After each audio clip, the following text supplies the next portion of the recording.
Day 704 of the Ukrainian War Map, also known as the Russo-Ukrainian War. Juzzy here, and today is a super quick update as I take a simplified and down-to-earth approach to some of the most important happenings on the ground in Ukraine. So starting off, we'll take a look at those Russian losses, as currently Russia sits on more than 382,000 military personnel losses. Then, as for hardware losses, 9 tanks, 19 APVs, and 12 artillery. Oh, but also 4 Shahed drones, which were of the Iranian Shahed persuasion, and the small amount of which were all neutralized, largely intact. And reportedly, this is due to an uptick in Ukrainian electronic warfare-based air defense capabilities, which could become a real problem for Russia, given that, in terms of long-range drone platforms, Russia has largely gone all in on producing these types of UAVs now.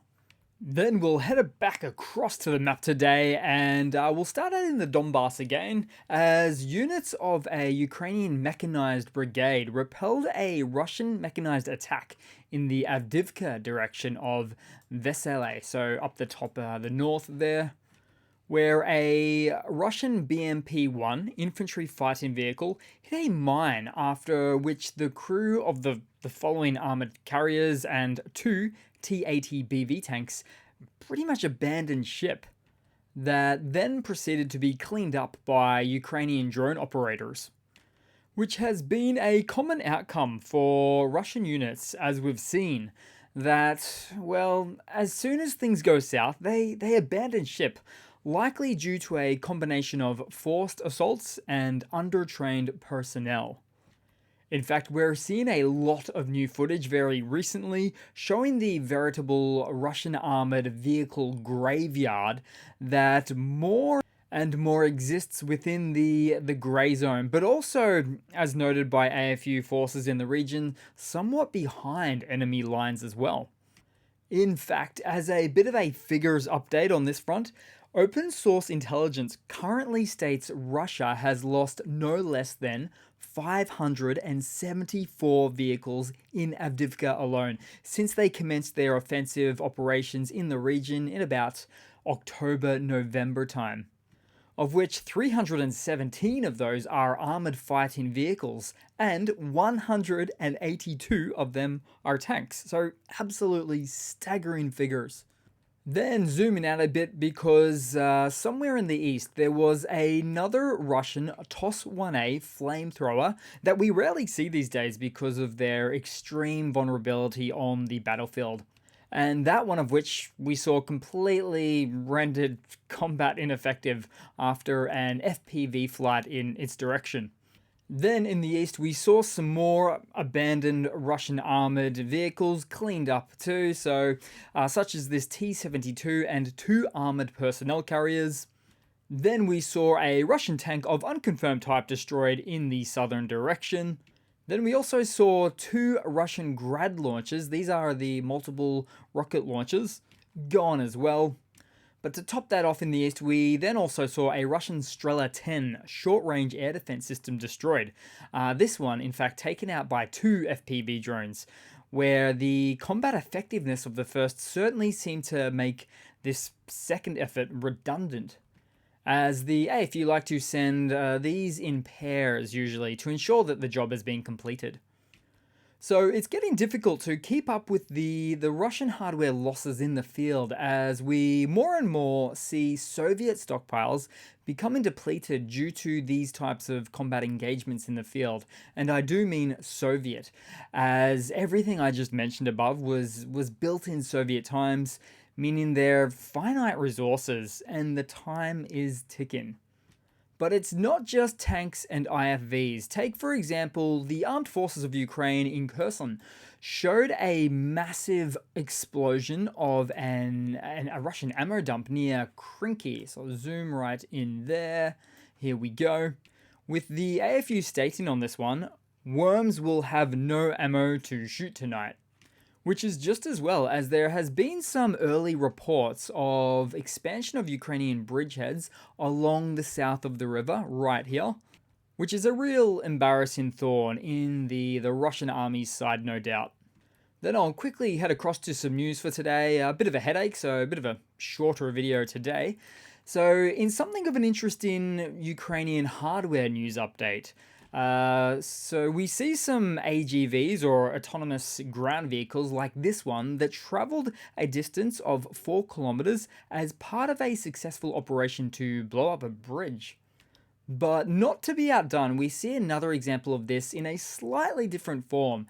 A ground-based drone in this example carries or drags a link of exactly 12 anti-tank mines to an operationally relevant location of its operator's choosing.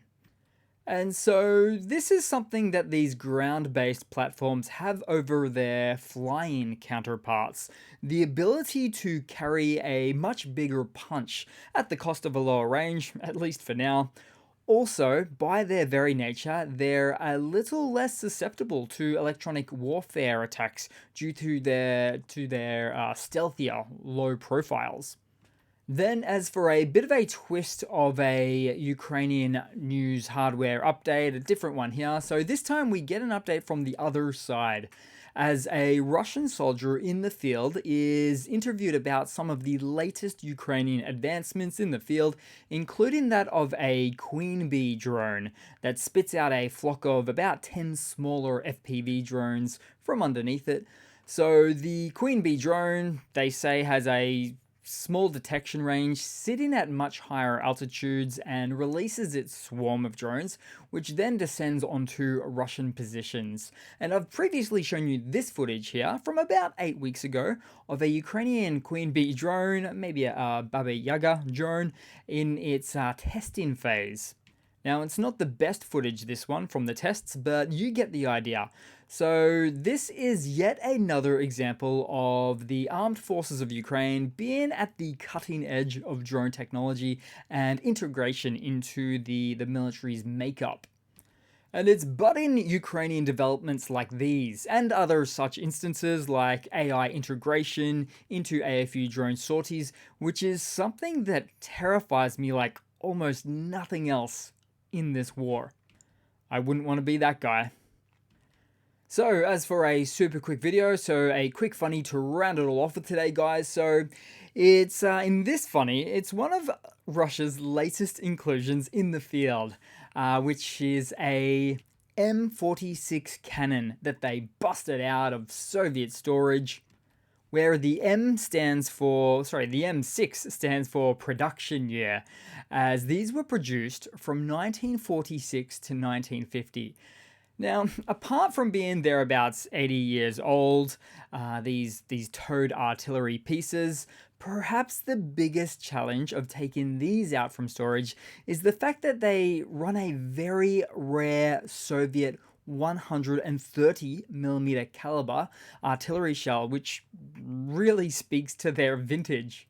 That raises questions about the Russian army's strategic considerations as they figure out how to incorporate these things somehow into their existing army and logistical structures. But even then, my concern wouldn't be necessarily the ability to support the piece in the field, but rather the decades-old and dangerously unstable 130mm artillery shells that it came stored with. Because just like North Korean shells, you are putting your life in your own hands operating one of these things.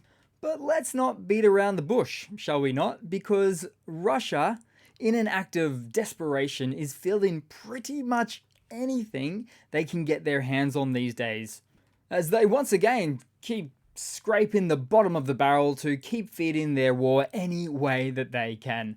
So that will have to be it for today, guys. Probably the shortest video I've done in a while. A bit of a headache, like I've said there, so it's all I can do. But I'll certainly see you guys there in the next one. Appreciate all of the comments and the likes, the support. Obviously, the subscribers, cannot thank you enough for subscribing, given that by the end of this video, or by this time tomorrow, it would have hit 100k subs. So fantastic. Thanks for all of your support. And watching the show as we continue to point out the absolute absurdity of Russian aggression in this war. So thanks again, and I do hope to see all of you guys there in the next one. Cheers!